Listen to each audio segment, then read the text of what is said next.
Welcome back to Streamline Entertainment. We're going to move on to part two. Uh, Jay's mum, Debbie Duncan, talking to the Telegraph. And the title is How Online Trolls Made My Life Feel Hell. From people suggesting that it isn't his body, that it's some kind of scam. Yeah. I mean, I personally find that unbelievable. I know. Because they were saying,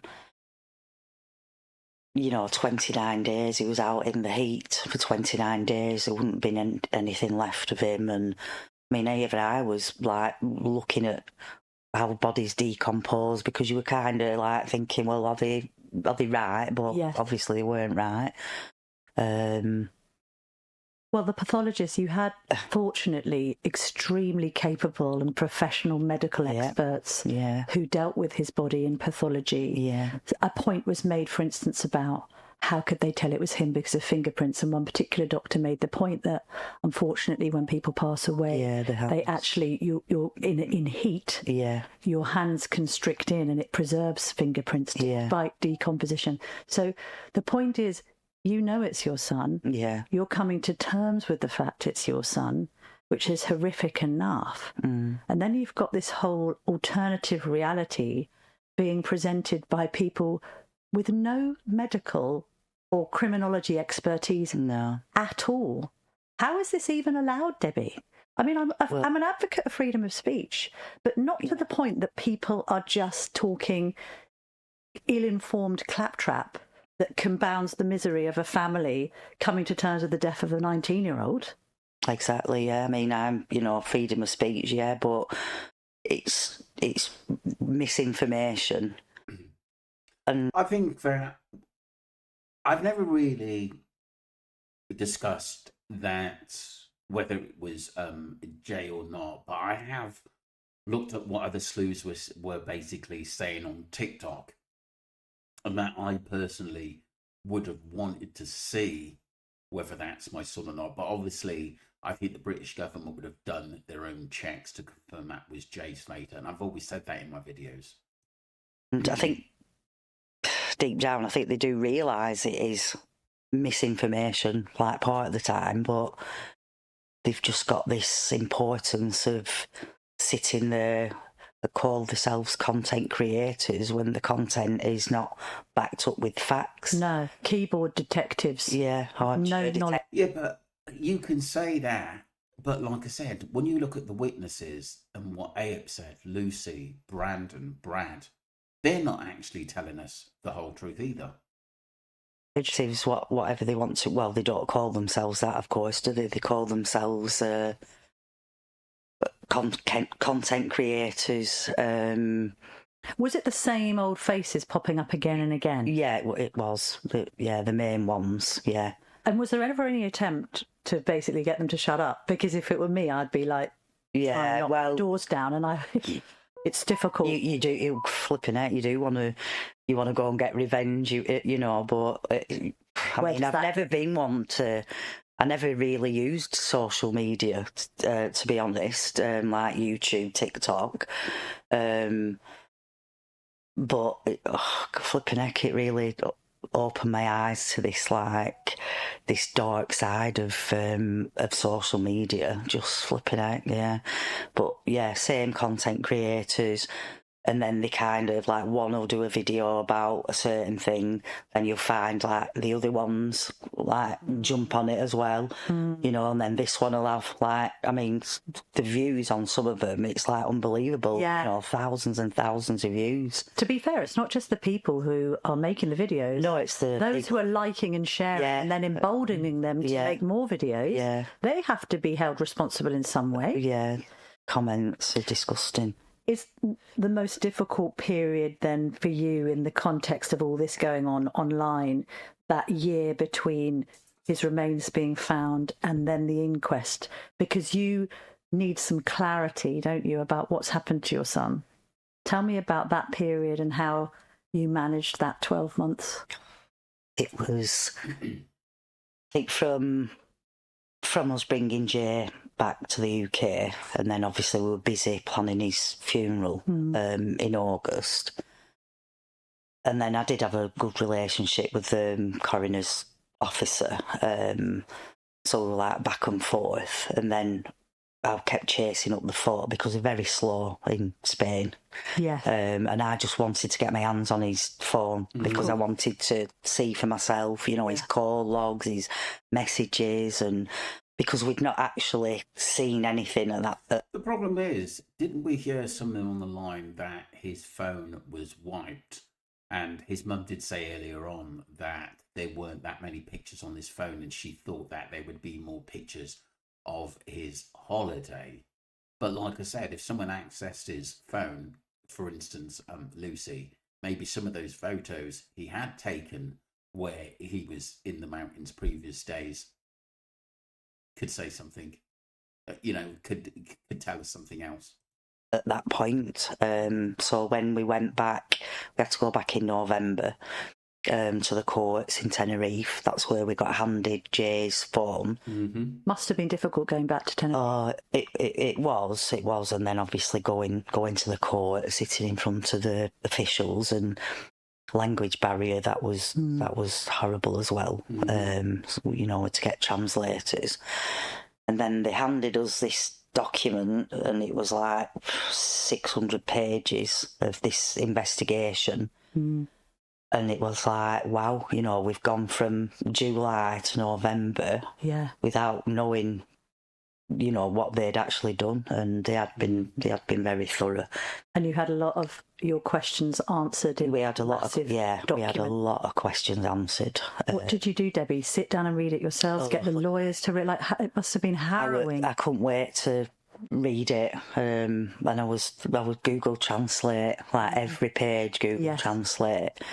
Because obviously the coroner took a copy, but it was taking them time. So I thought, I'm just going to do it myself. So every night I'd sit there, Google Translate, read every single page, and then like a week later, read it all again, take notes, highlight things, you know, like questions that obviously we had as a family that, you know, we didn't understand, but we did get a lot of answers. Also, you took part in a Channel 4 documentary where you were allowed part of the pathologist's examination of Jay's remains to be filmed, and not in a gruesome or visceral way at all, but just, and I watched that and I thought, did you do that because you wanted full transparency? At that point, you're being put under so much pressure with so many questions about what happened to your lad that you sort of felt, well, I'm just I don't think it was sort of so many questions from Debbie or Warren. I mean, it was the uncertainty of what the friends were saying to make us believe that this actually happened, and it didn't. And this is why there's so many questions still in this case, because we feel uncomfortable that the friends and the accident crew didn't answer really what they should have done. Debbie didn't hear from Rocky. That's 100% true. His good friend Brandon didn't attend court, even though there was a summons taken to his mum's house. And that wasn't a summons given also to Debbie to take basically with her when she went to Tenerife to give to him. But there's no discussion of this, of the friends, of the people involved. And this is why I think a lot of people are still not happy in the stuff we hear. It's simple as that. Going to open the door to this process, because I thought that was a very brave thing to do, and I wondered whether that was the motivation. It was really top and bottom, there were just that many conspiracies about it's not Jay and obviously his injuries, or he got. Look, I think sometimes about his injuries, people are going to question that, to be honest with you.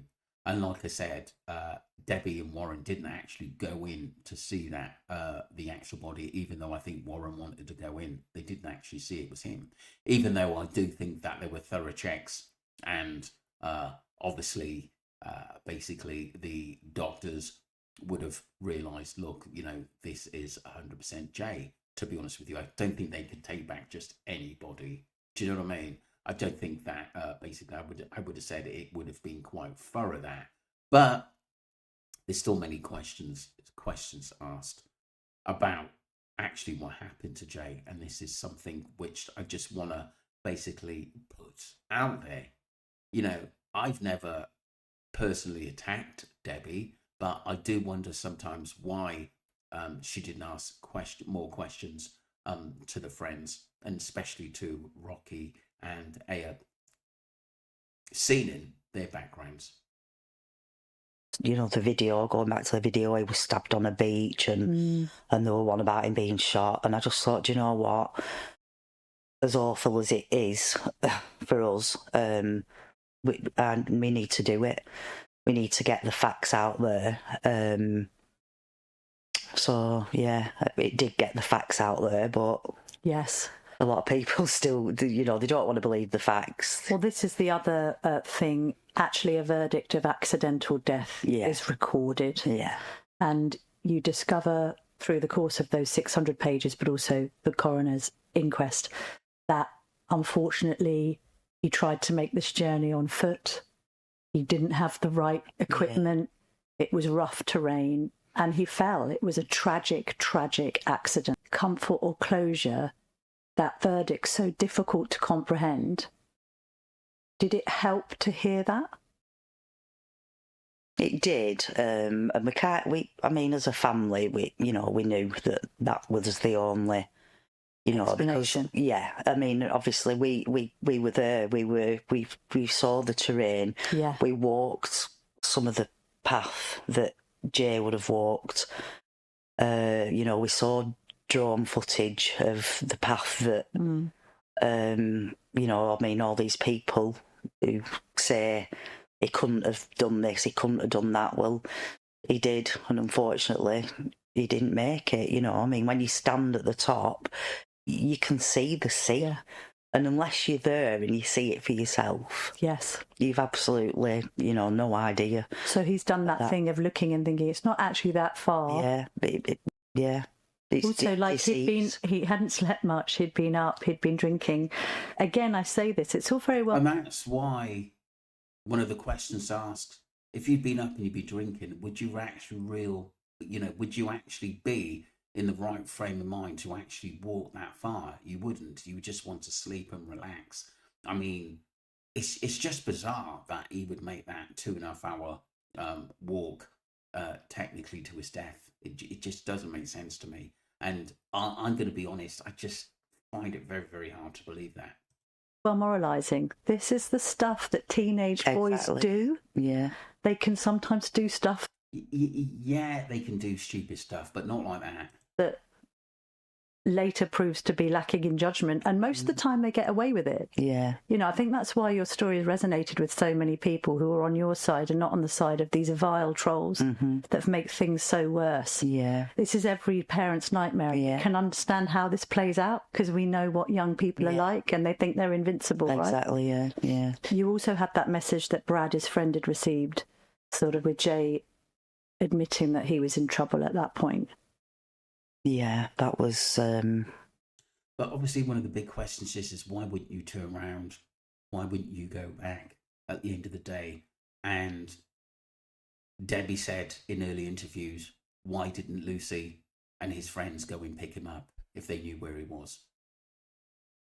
That was a shock. That was awful.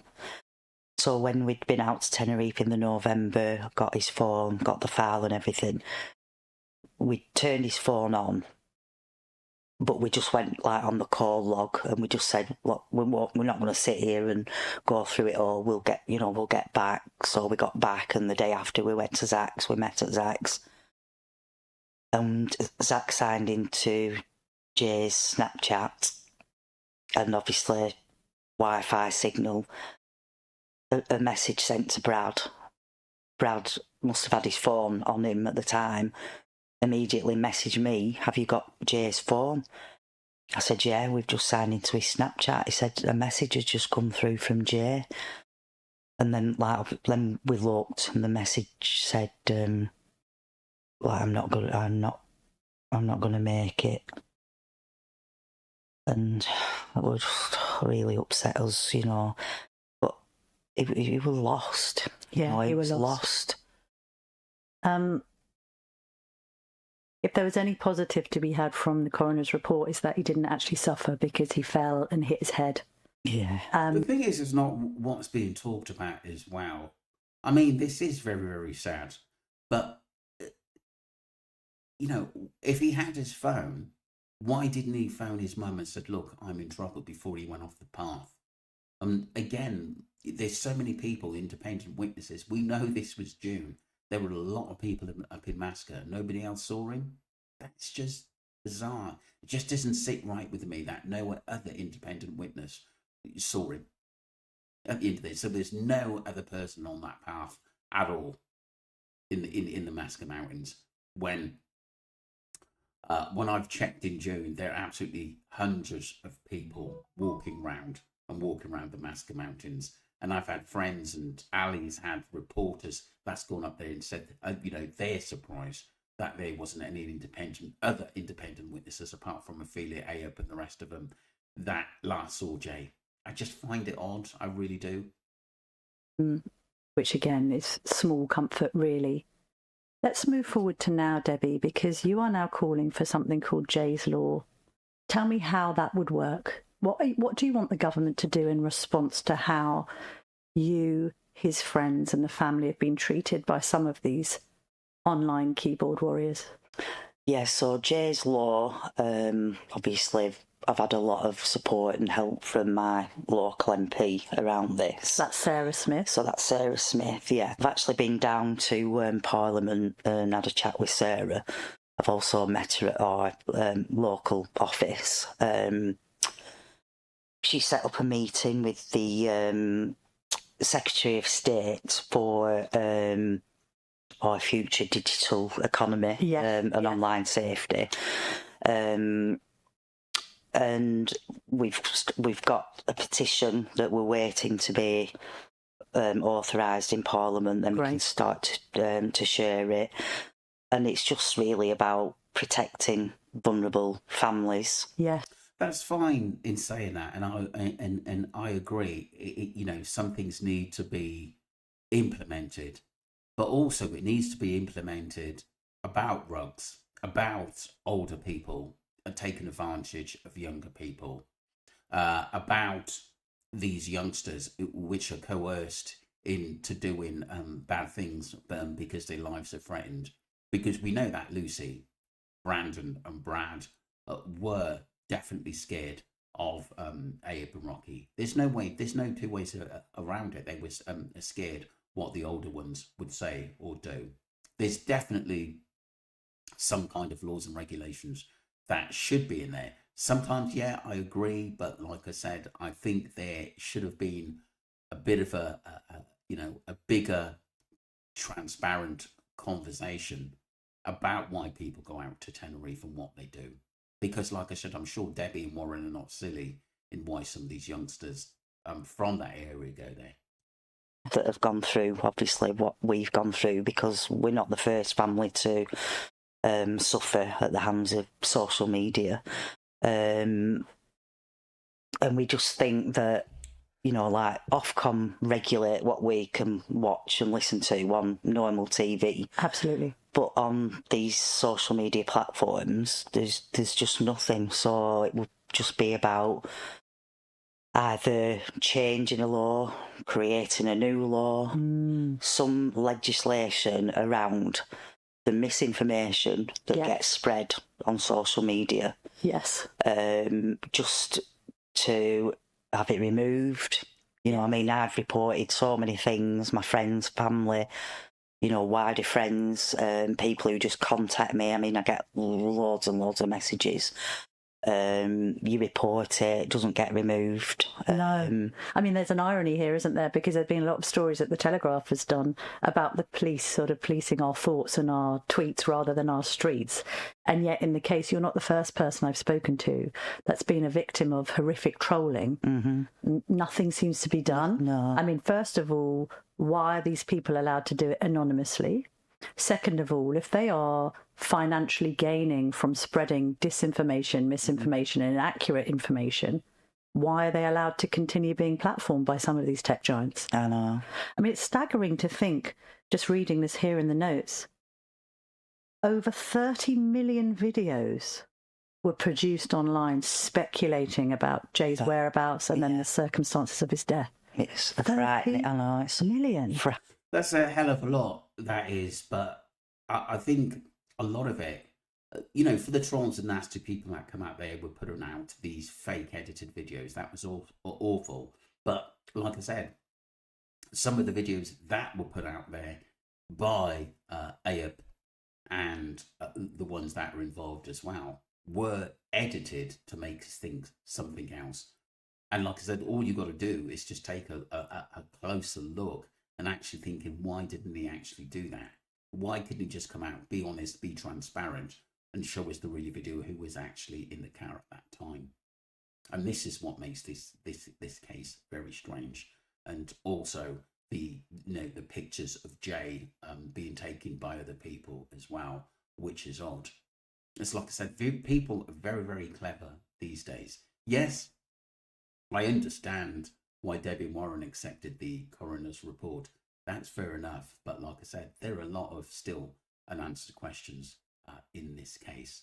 One of them was timeline, and one of them was his friends who kept changing their stories, and that wasn't questioned. Tightening them out, isn't it? And then on one hand, I suppose it's tricky because there are people out there who are sleuthing and it might be useful. So at the point where you're trying to find out what went on, maybe some people can prove useful. Oh, I saw him here. It's so difficult to separate the wood from the trees and the truth from the lies. Yeah. So you're going to lobby on his behalf to try and get some kind of period of quiet. What would have been good for you in retrospect, looking back? What could you have benefited from? How can we avoid this happening to others? Because we spoke about the McCanns earlier, who are almost like the original victims of grotesque online trolling. Yeah. Okay, and to be fair to that couple, they still haven't found out what's happened to Madeleine. We also had the case of Nicola Bulley and her husband and the family being traumatised by all of this online speculation. Yeah. What, just thinking about it, having lived this nightmare. The thing is, the papers can say that, the tabloid, but they were the ones that put out doubt out there that there could be criminality involved in this case for MWT to chase, and it was all over the news. And when they had come out and they showed all his convictions and, this guy's done this and this guy's not, what are people supposed to think when a 19-year-old boy ends up basically found dead and he was last seen with a convicted drug dealer who's out in Tenerife and knows the crew? Personally, what would have helped you? Having some kind of like a grace period or something, like why are people making these videos, or just to have tech giants react if people espouse totally offensive and uncorroborated nonsense. Just to react and to swiftly remove the misinformation. There is reports with police and against like that key protagonists. But I don't think it takes time. I'll ring, I've got an update, and it's no, not yet, it takes time. But and tell me the effect that this has had, not just on you. You're dealing with the death of your beloved son, but you're also, how stressful has all of this online stuff been, just to contextualise it for people? Not just for you, by the way, but I'd imagine Brad, Lucy, Zach, other mates who were also tarred. Oh, why didn't you do this? Why didn't you do that? Are you involved in this? I know, it's Jay, was popular, was Jay, loads of friends, and for his friends to have to read things like that, listen to things like that. I know people just say, well, just stay off social media, but it's difficult this day and age for young people, isn't it? Because that's what they do. And seeing things like that written about Jay, not one of them know Jay, know the family. No. They don't know anything about us. No. There's probably a video being made now as we speak. Yes. And no doubt this video of I'll get ripped to pieces. No, so will I. But there could be some commenters below this very podcast saying, I don't believe this and I don't believe that. Yeah. To conclude, Debbie. Well, look, I think it's each to his own, to be honest, is what they believe. I'm going to say it again. I don't believe there was some nasty stuff said about Debbie, which I think it was a little bit out of order, to be honest with you. And I've always supported that. I wanted more answers from the friends, not from Debbie and Warren, but from the friends, also from Abe and Rocky. But they've never really come out. Every time, and the accident crew, they've had a chance to talk. They've got aggressive, they've got abusive, and they've shut us down, and they've left us in limbo. It's like, wait till the documentary come out. Yeah, I could understand the hurt from the family, but I still truly think that if they were really honest, truly honest, Debbie Warren, that basically they've still got a lot of questions that have to be asked. Like I said, one of them was why Lucy didn't go and pick him up when she knew where he was. Why did Jay go with Abe and Rocky to the Airbnb? I mean, these are questions she asked, which I'm putting out there, and I'm sure they're still going to play on their mind. It's so hard as well, isn't it, to have your lovely boy sort of become public property in some way. Everyone's got an opinion. Shall we end on a more positive note? I mean, I would hope that, although you've had to deal with all of this, that other members of the public that didn't know him have offered support and love towards you. I mean, I hope there's been that outpouring. Has there? Oh, there is. Yeah, it's overwhelming, really. The messages that, you know, just people who don't know us, didn't know Jay, that, you know, were touched by his story, you know, his first holiday going missing. You know, I do get a lot of messages saying ignore these online, you know. Yeah, something beginning with B. Yeah, a lot. Yes. Yeah. But yeah, that does outweigh it, but it's still just really difficult, and they've dehumanised my baby. Yeah. You know, he weren't out there dealing drugs and money laundering. And the thing is, but like I said, we do know that his bank account was being used because, like I said, a sleuth has actually sent that information. Basically, I just don't. I don't think. Basically, I think Jay went for a holiday there, but I do think he was roped into something where he didn't. He probably thought he was doing someone a favor, but basically, this turned out to be something disastrous in the end.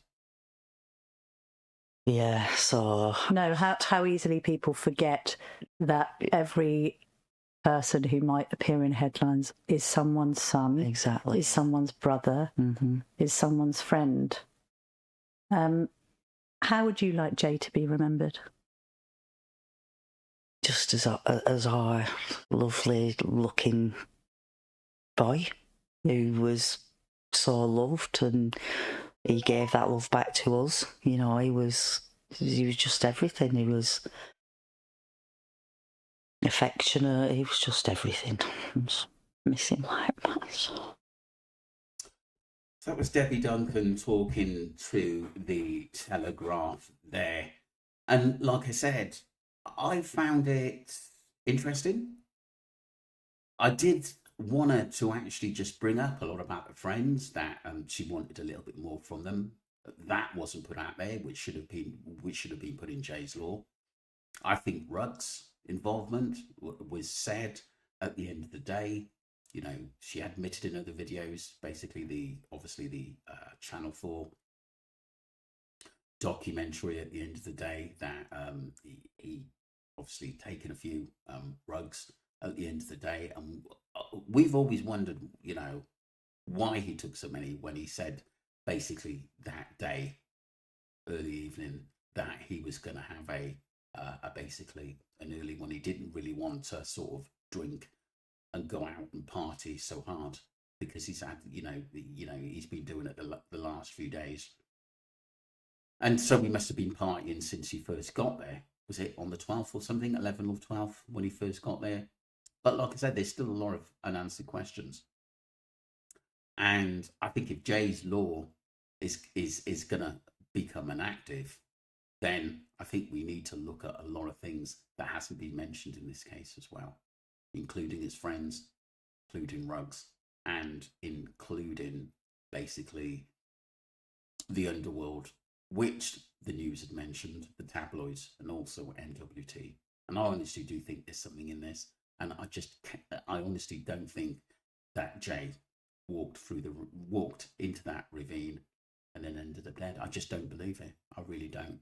At the end of the day, I just feel uncomfortable in believing it because there is no proof. Technically, he was technically over there, apart from what his friend said. Let me know what you think, people. Don't forget to subscribe to Streamline Entertainment and let me know your thoughts of the documentary part 2. Thank you.